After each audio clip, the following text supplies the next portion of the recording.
টিপাম পাহাৰলৈ গৈছিল যাত্ৰা আমি বৰ্তমান দুচাপুৰ গাঁৱৰ মাজেৰে আহি আছোঁ আমি মেইন গেটৰ সন্মুখত পাইছোঁহি আৰু মই আপোনালোকক দেখাইছোঁ মেইন গেটৰ সন্মুখ পৰিৱেশটো ইয়াৰ পৰা ওপৰলৈ উঠি গৈছে বহুত ওপৰলৈ উঠি গৈছে পাহাৰলৈ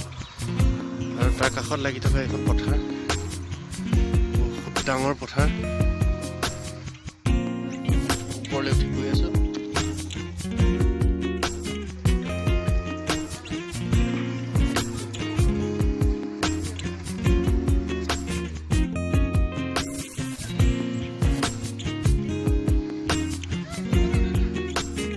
আৰম্ভ হৈছে ওপৰলৈ যাবৰ বাবে চিৰিসমূহ দেখাইছোঁ আপোনালোকক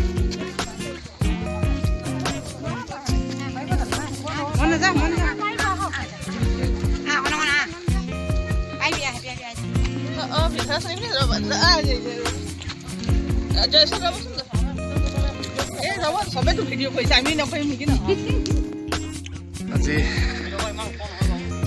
দৰ্শকৰ ভিৰ লাগিছে গতিকে বিভিন্ন প্ৰান্তৰ পৰা আহিছে আইতা আপুনি ক'ৰ পৰা আহিছে দুলীয়াজানৰ পৰা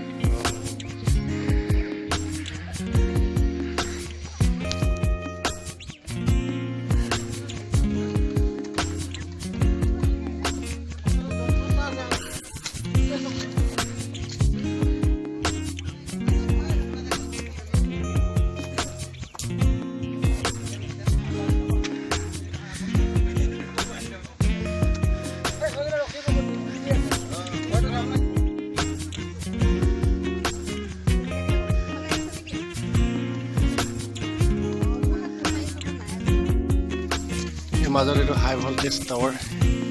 ইয়াৰ কাৰেণ্ট গৈ আছে হাই ভল্টেজ কিমান আছে নাজানো কিন্তু চৰচৰাই আছে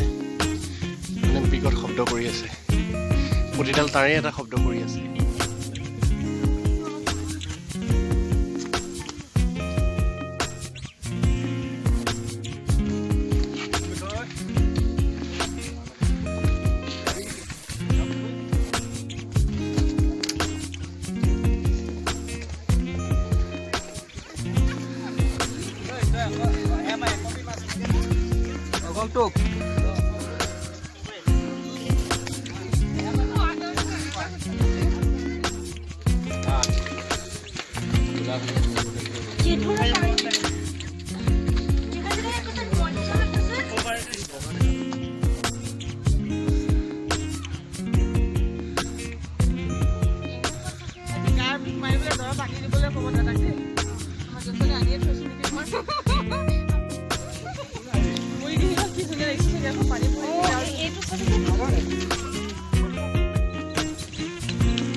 টিপাম পাহাৰৰ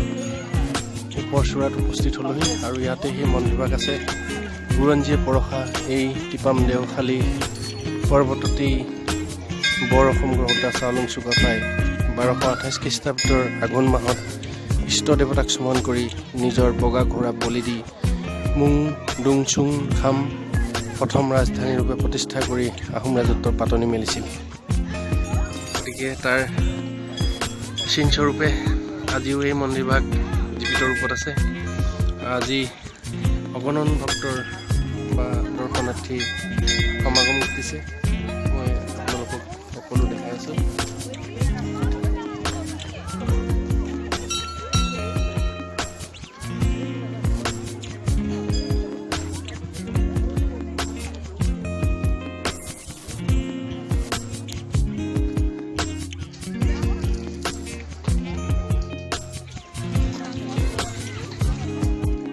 মন্দিৰতে থকা এজন বয়সস্থ ব্যক্তিক লগ পাইছোঁ তেখেতে চোৱা চিতা কৰি আছে তেখেতৰ পৰা আমি দুটা কথা জানিব চেষ্টা কৰিম আচ্ছা এইভাগ মন্দিৰ পুনৰ উদ্ধাৰ কেতিয়াৰ পৰা হৈছে বাৰু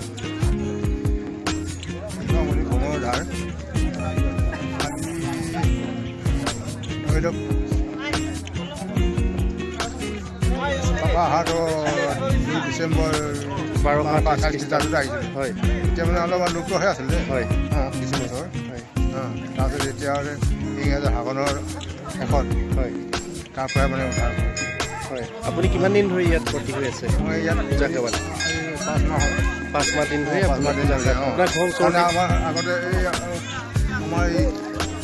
মন্দিৰ হয় তেনে আমাৰ ভৈয়ামত আছিলে হয় গাঁৱত হয় গাঁৱৰ পৰা এতিয়া ইয়ালৈ লৈ অহা হৈছে হয়। কাৰণ ইয়াত চুকাফাৰ ক্ষেত্ৰত হয় হয়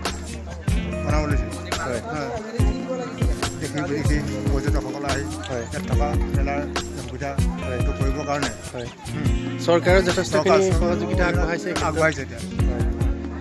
আৰু এই যিখিনি চিৰি দি আমি দেখিছোঁ বা ওপৰলৈ অহা সেই চিৰিখিনি অসম চৰকাৰৰ ফালৰ পৰা বনোৱা হৈছে চৰকাৰৰ ফালৰ পৰা হয় তাৰমানে চৰকাৰৰ ফালৰ পৰা বুলিব পাৰি আৰু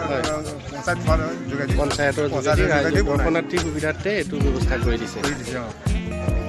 চিৰি বনোৱাৰ পৰা মানুহ বেছি সমাগম হৈছে হয় হয় ইয়াতো পূজা সেৱা হৈ থাকে আৰু হৈ থাকে বিশেষকৈ আজি আপোনাৰ 25 ডিচেম্বৰ খ্ৰীষ্টমাছটো বুলি যথেষ্ট ভক্ত সমাগম দেখিছোঁ আহিছে এনেদৰে সদায় হয়নে এনে সদায় হয় এনেদৰে দেওবাৰ দিনটোতো হয় দেওবাৰ দিনাখন বেছি হয় বেছি হয় আৰু ৰাইজে যিহেতু মুখশ্ৰুতিৰ ফলত জনাজনি হৈছে বিভিন্ন প্ৰান্তত অসমৰ বা অসমৰ বাহিৰতো সেই অনুপাতে দৰ্শনাৰ্থীৰ ভিৰ নিশ্চয় আৰু বাঢ়িব বুলি আমি আশাবাদী ধন্যবাদ সুন্দৰ মনোমোহা পৰিৱেশ এই আপোনালোকে দেখিছে বুঢ়ীডিং নদী আজি সেই স্থানত বিভিন্ন প্ৰান্তৰ পৰা আহি দৰ্শনাৰ্থীয়ে ভিৰ কৰিছে সমগ্ৰ দৃশ্য আপোনালোকক অৱগত কৰিছে